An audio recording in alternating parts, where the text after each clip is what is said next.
সাগরদিঘির বানেশ্বর অঞ্চলে জোট প্রার্থীর জোরদার প্রচার। সাগরদিঘির বনেশ্বর অঞ্চলের অনুপপুরে মিছিল ঘিরে জনস্রোত। সাগরদিঘি বিধানসভা কেন্দ্রের বনেশ্বর অঞ্চলের অনুপপুর এলাকায় জোট প্রার্থী মজিউর রহমানের নেতৃত্বে অনুষ্ঠিত হলো এক বিশাল মিছিল ও বাড়ি বাড়ি গিয়ে ভোট প্রচার। এই প্রচার কর্মসূচিকে ঘিরে এলাকায় তৈরি হয় উৎসবের পরিবেশ, যেখানে সাধারণ মানুষের স্বতঃস্ফূর্ত অংশগ্রহণ ছিল চোখে পড়ার মতো। মজিউর রহমানের সঙ্গে পা মিলিয়ে মিছিলে অংশ নেন শতাধিক কর্মী সমর্থক। পাশাপাশি বাড়ি বাড়ি গিয়ে ভোটারদের সঙ্গে সরাসরি যোগাযোগ করেন তিনি। স্থানীয়দের সঙ্গে কথা বলে উঠে আসে একটাই সুর, সাগরদিঘির ভূমিপুত্র মজিউর রহমানকে চাই। এলাকায় দেখা যায় মানুষের ব্যাপক সাড়া, জনসমর্থনের ঢেউ যেন ক্রমশ বাড়ছে জোট প্রার্থীর পক্ষে। সাধারণ মানুষের দাবি, সাগরদিঘির উন্নয়নের স্বার্থে একজন স্থানীয় তথা ভূমিপুত্রকে এই নেতৃত্বে দেখতে চান তারা। এই প্রচার থেকে তৃণমূল প্রার্থী বাইরন বিশ্বাসকে কড়া ভাষায় আক্রমণ করে তাকে প্রত্যাখ্যান করার আহ্বান জানানো হয়। একই সঙ্গে সাগরদিঘির ভূমিপুত্র মজিউর রহমানকে বিপুল ভোটে জয়ী করার ডাক দেন জোট নেতৃত্ব। সব মিলিয়ে অনুপপুরের এই প্রচার কর্মসূচি স্পষ্ট করে দিল, সাগরদিঘির মাটিতে জোট প্রার্থীর সঙ্গে জনসমর্থন দিন দিন শক্তিশালী হয়ে উঠছে। সাগরদিঘিতে মজিউর রহমানকে চাইছি। কেন চাইছি?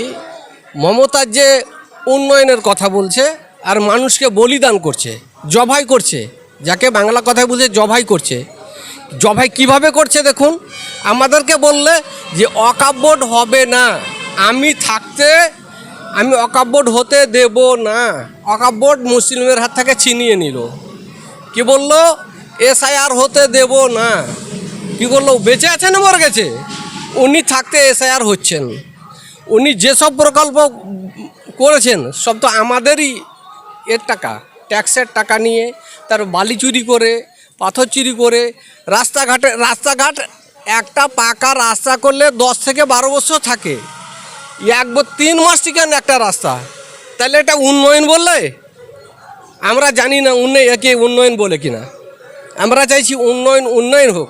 রূপশ্রীর টাকা কোথা থেকে দিছে? তারপর যুবশ্রীর টাকা কোথা থেকে? সেটা মানুষ ভাববে তো। আর এই যে মানুষের শুধু খালি বিপদ, আর বিশেষ করে একটা সম্প্রদায়ের ওপরে যে একটা টার্গেট বুলডোজার দিয়ে পিষে দেওয়া, মুসলমানের ওপরে এই যে বিজেপির সাথে একটা আতাত, একটা 6 বছরের বাচ্চা ছেলে বুঝে গেছে যে মমতা বন্দ্যোপাধ্যায় বিজেপির সাথে আতাত আছে।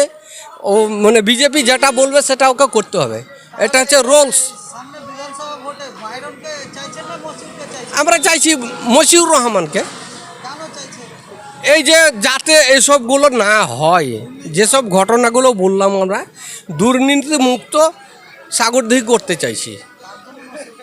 হ্যাঁ, ওই কারণে মজিউর রহমানকে আমরা চাইছি যাতে দুর্নীতি না হয়। যেমন বাইরন বিশ্বাস বলেছিল দুর্নীতি হতে দিব না। জনসাধারণ কি করেছিল? ওকে কংগ্রেসের প্রতীকে পাস করিয়েছিল। কিন্তু এখন বর্তমানে কিছুদিন পরে দেখা গেল, 3 মাস পার হয়নি, দেখা গেল যে কে বাইরন বিশ্বাস বেঈমান বিশ্বাসের নাম লিখে দিল। কিভাবে? যে একটা জনসাধারণকে বলল যে আমি বিশ্বাসী লোক, আমার টাইটেল বিশ্বাস, কিন্তু পরবর্তীতে দেখা গেল তিনি মানুষের সাথে বিশ্বাসঘাতক করলেন, অবিশ্বাসী করলেন। ওই লিগে ওকে বলা হলো বেঈমান। যার ইমান ছাড়া মানে ইমান নাই, ইমান ওর হারিয়ে দিল, ওই লিগে বলছে বেঈমান বিশ্বাস। ওই কারণে আমরা চাইছি উনি এখান থেকে বিদায় নিন। আর সাগরদিঘির মানুষ কি সারা জীবন মাহিন্দারি করে যাবে? হ্যাঁ গো, লোকের বাঁধা মুনিশ খাটবে সারা জীবন। আর আমাদের ভূমিপুত্র পেয়েছি গো, ছাড়ি অত সহজে? যেমন করে হোক মজিউর রহমানকে পাস করবো ইনশাল্লাহ। আপনাদেরকে বলছি যে রক্ত যতক্ষণই থাকবে ততক্ষণ লড়ে যাও মজিউর রহমানের হয়ে। আমার নাম মোহাম্মদ তাহাজেবুল হাসান, বাড়ি ফুলশহরি।